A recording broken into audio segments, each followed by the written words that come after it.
mais um encontro aqui do nosso podcast. Eu quero falar para você que está aqui com a gente, que a gente está com um coração muito grato, porque o Pura Talks está trazendo uma pessoa incrível que acabou de passar aqui pelo Mais Profundo Puríssimas e, de verdade, assim, ela estava meio nervosa, mas nem parece aquele mulherão quando está no altar. E ela veio aqui falar com a gente, falar um pouco da palavra do Senhor, ser usada ainda mais. Não é isso, Adri? É isso mesmo. Bem-vindos. Mais uma edição para a glória do Senhor. Estamos aqui ruminando cada mensagem declarada pelos profetas do Senhor, pregadores do Senhor, levitas do Senhor. E nós louvamos a Deus pela vida da Ana Clara e de louvamos a Deus.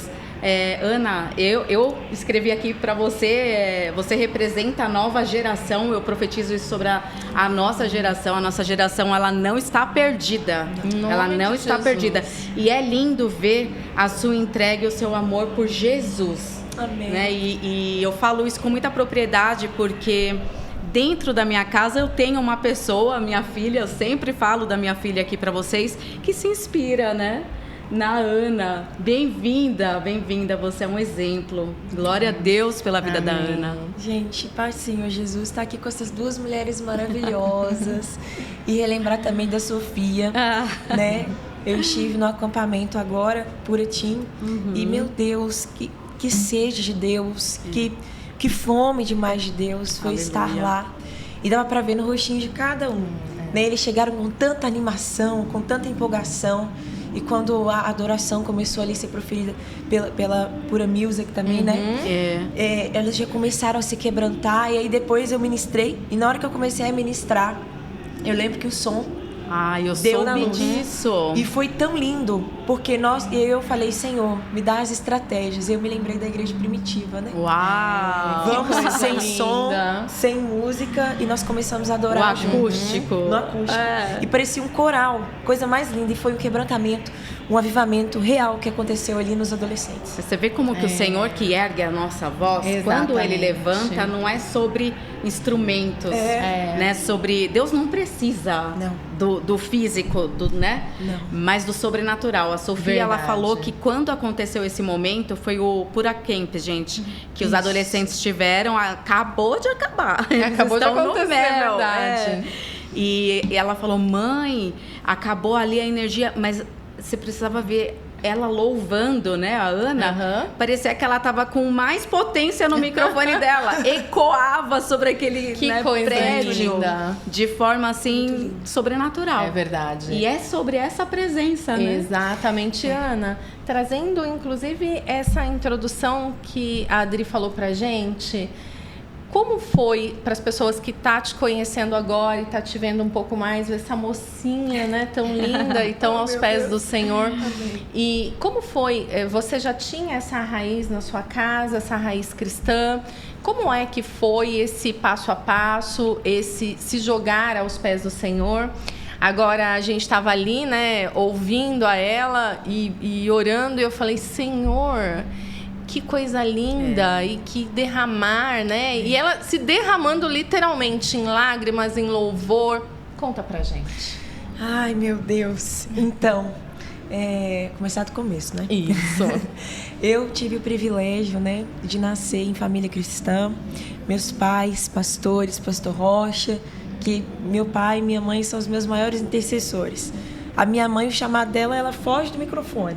Ela, assim, tem pavor de microfone, mas se colocar ela para ministrar, né, em lugares, assim, de prostituição, né, de vícios, assim, ela se torna a maior pregadora, que eu falo assim, né, que meus pais me ensinaram que apregoar as boas novas nunca será sobre o microfone, como nós falamos, mas se você vive a verdade quando ninguém vê, se você é uma mensagem a ser lida, sem muitas das vezes abrir a sua boca, você tem um púlpito sem um microfone. Uau, então, nossa. Meus pais, eles me ensinaram isso, né?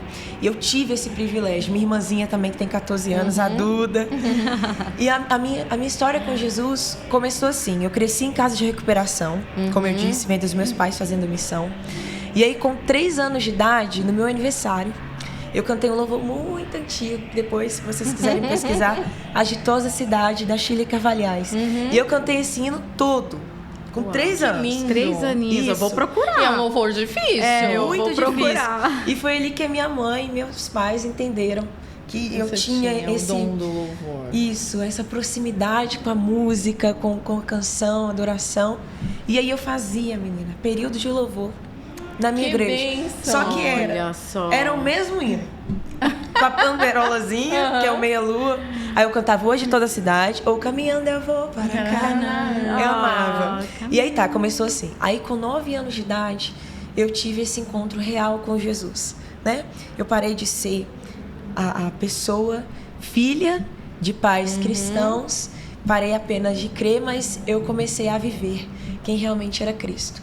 E no meu colégio, eu sofria muita perseguição. Ninguém gostava de ficar perto de mim, porque eu era crente. E aquela coisa, aquela vibe de, ai meu Deus, ela é crente. E não gostava mesmo. Perseguição. Eu né? já sofri até agressão por causa disso. Meu Deus. E assim, eu era uma pessoa muito quietinha, né? Mas eles sabiam que eu cantava na igreja. E aí eu falei assim, Senhor, já que ninguém vai ser meu amigo, o Senhor pode ser meu amigo? Gente. E eu comecei a fazer células no colégio. Quantos anos você tinha? Eu tinha 9 anos nessa época. Com 9 anos de idade. Com 9 anos.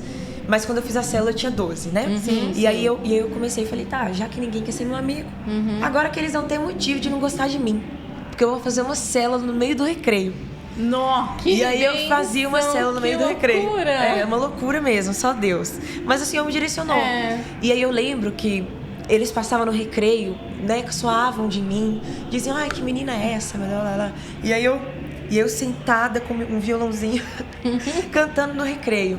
Até que chegam alguns jovens que estavam com motivo de mutilação e tudo mais, da minha idade. E eu orava, eu falava, Deus, me ajuda. Até que um aceitou Jesus. Meu Deus. E ele começou a ser meu companheiro nessa célula. E aí, quando eu me formei no 2º ano do ensino médio, a célula Deus, ele fez tantas coisas lindas que até a diretora participava da célula.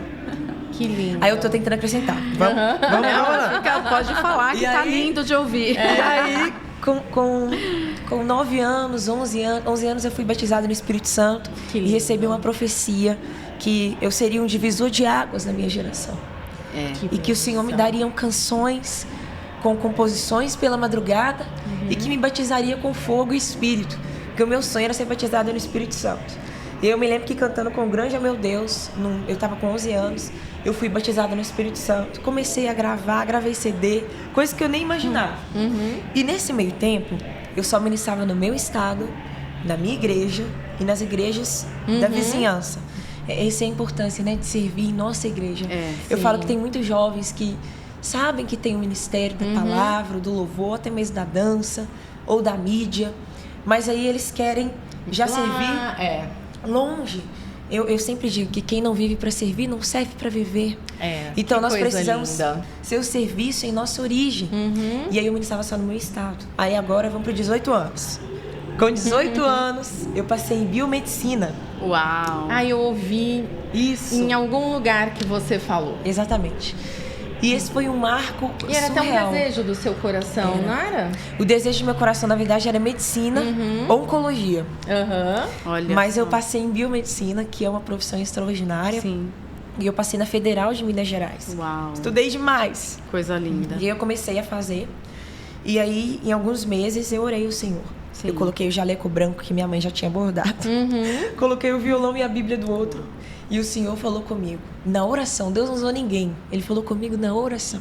Eu e ele, no secreto. Isso com 18, porque você chamou ele com pra ser seu 18 amigo. anos de idade. Desde a infância. Desde a 18 infância. anos e essa baita responsabilidade. Mas prossiga. E foi assim, extremamente difícil. Foi muito dolorido. Porque por eu ter passado, eu sempre fui muito estudiosa. E o Senhor falou comigo, o seu plano é o B, o meu sempre foi o A. E ainda falou pra mim, eu permiti você passar, mas eu te chamei pra ser médica de almas. Eita. Meu Deus, quando me falou aquilo, foi algo assim, extremamente doloroso. Porque eu lembro, vou usar minha bandeira como exemplo, eu lembro de eu chorar naquele jaleco, mas eu chorava. Eu falava, não pode ser. Eu estudei demais, olha os livros que eu já comprei, olha o jaleco que minha mãe já bordou. E aí ele falou comigo, pois é, mas esse não é meu plano. E Deus me deu o direito de escolher. Eu vou te honrar se você for biomédica. E hoje você... Mas eu escolhi a adoração. A alma, né? A alma. Médica de almas. Exatamente. E quando ele falou médica de almas, aquilo dali foi algo surreal. E aí as pessoas às vezes podem olhar a gente assim, né? Falam, meu Deus, mas chegou de paraquedas. Parece que eu vim de um dia pro outro. Olha essa história aí. E foi os bastidores, porque exatamente. Eu sempre digo que Deus, ele não usa por ordem de chegada, mas por ordem de renúncia. Sim. E foi assim que aconteceu e que eu tô aqui para a glória do Senhor. No entanto, né, a gente está falando de coração puro. Isso. O tema principal do Puríssimas, né, o mais profundo, Puríssimas. E é muito importante isso, porque às vezes, né, aquele crente, com todo respeito, velho de casa, ali 10 anos, 20 anos, fica em conflito, porque vê alguém chegando em menos de, às vezes, um ano, que quem faz é o Senhor. Sim. Tudo vai depender da intenção do coração, e não ele tem que tempo levanta, para ele. né? E aí, quando a gente percebe, aquela pessoa está sendo levantada e o outro tá ali, mas e eu? E os questionamentos internos. E eu falo assim que o Senhor... Eu no início dessa renúncia, com 18 anos, assim, eu ficava muito inquieta. Eu falava, não, eu quero fazer biomedicina, eu vou voltar para biomedicina, não quero nada disso. Aí até que chegou um tempo que eu orei ao Senhor e falei, Senhor, imprima os seus deleites em mim. Me faz me sentir satisfeita com a chamada. Uau. Se tiver que eu fazer outra faculdade, talvez fonoaudiologia, que pode casar com chamado, né? Sim. Mas enquanto eu estou vivendo, eu quero estar focada. Eu não queria ficar nesse conflito. E me diz uma coisa, você fez ali o cursinho, passou, Sim. né, na Federal, algo muito importante, significativo culturalmente, Sim, né, no Brasil. E numa Federal. Na Federal. E assim, Ana, você sentia alguma insatisfação? No início da renúncia? Não, no sentido, enquanto você estava ali fazendo a prova, já projetando o seu plano de carreira, lá no fundo, você sentia alguma insatisfação no sentido da obediência em si? No fundo, eu sabia para o que ele tinha me chamado. Conflitava Muito. Eu fazendo a prova, eu lembro que foi um dia muito difícil para mim. Sim. E eu fiz a prova e eu falei, Senhor, eu queria medicina. Só que eu pensava, não, Deus vai me abençoar nessa área. Sim. Por que não eu estar num consultório e poder ser usada? Sim. Ali. É o primeiro pensamento que a gente tem ali na carreira, né? Sim. Mas obedecer a Deus é sempre melhor. Sim. Foi e está sendo melhor. E Ana, você hoje é uma menina, mulher, vamos se dizer assim. Qual a idade? Eu tenho... Ficamos nos perguntando. Tararã, a olho tremendo. 21. Tão responsável aos 21, com esse legado já. Exatamente. Né? Com essa e história com essa responsabilidade de impactar outros jovens, né? Outras pessoas, como a gente que tem o dobro da sua idade. Ai, meu Deus, lindas e maravilhosas. E também, em muitos momentos nós colocamos no nosso íntimo, no nosso secreto com o Senhor.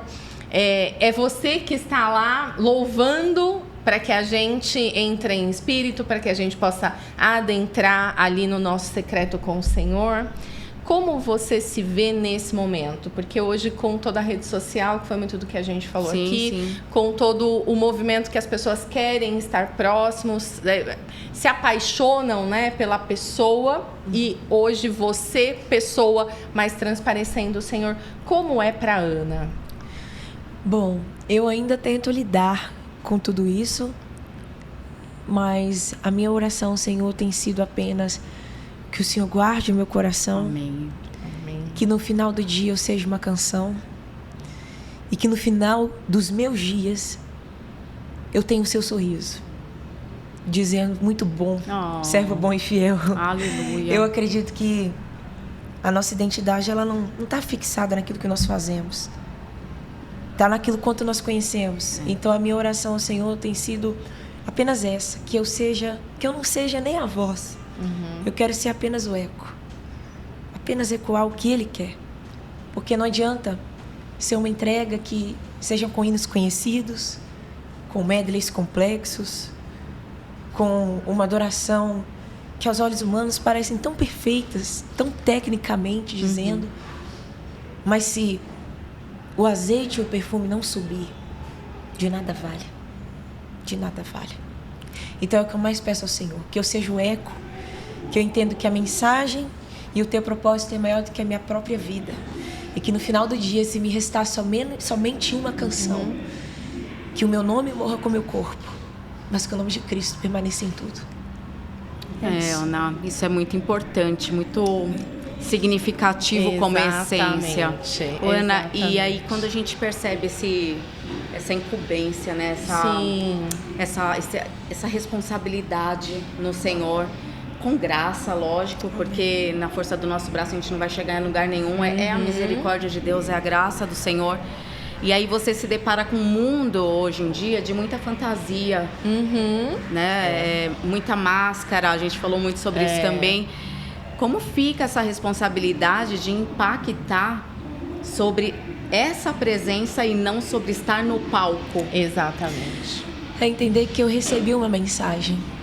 Eu recebi uma mensagem, assim como João Batista, ele disse: eu sou a voz que clama no deserto, que ele cresça e que eu diminua. Eu sempre digo que a adoração, ela é esse perfume que precisa subir e subir e subir e encontrar o trono do Senhor.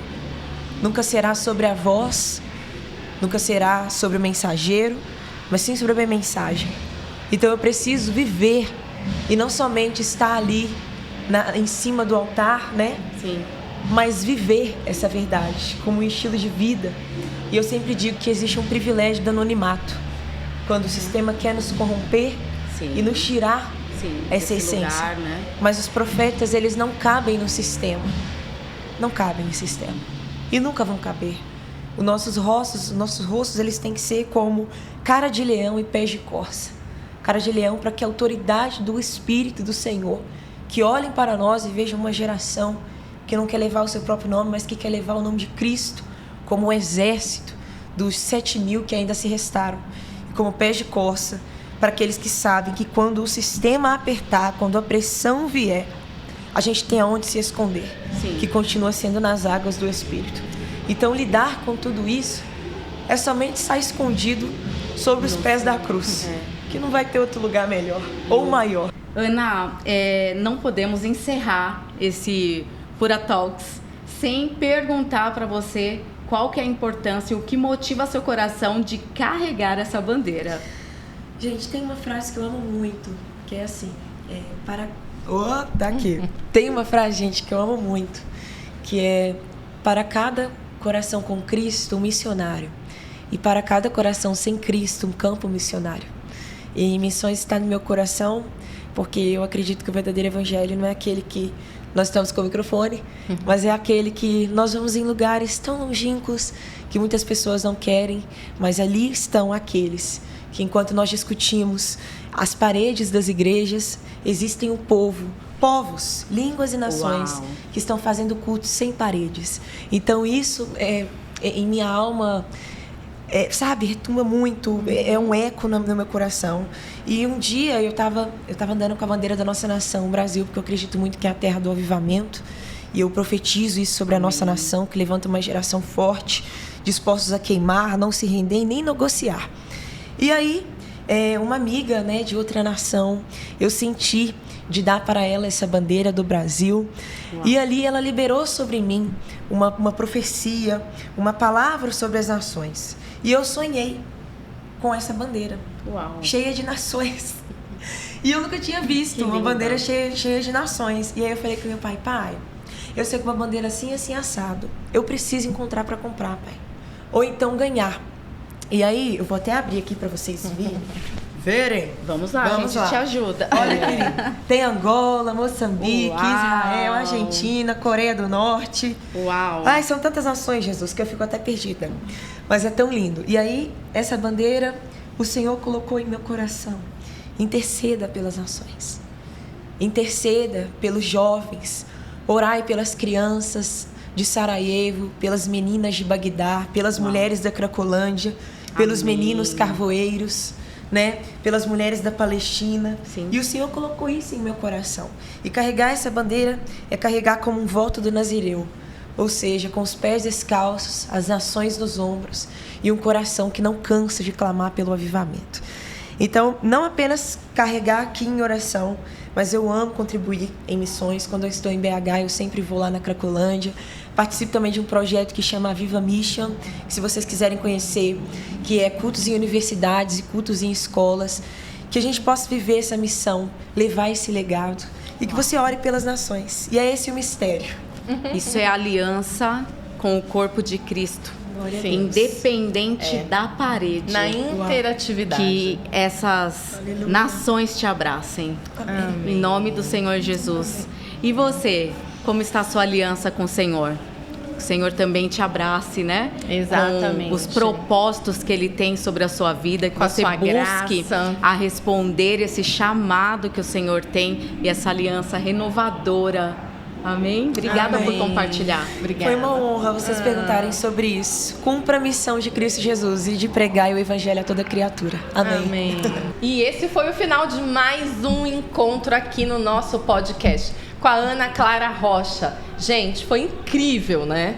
E eu quero que você compartilhe com mais pessoas, que você curta, porque o nosso canal vai entender que realmente está impactando a sua vida e que vai impactar mais vidas. E nos encontramos no nosso próximo episódio.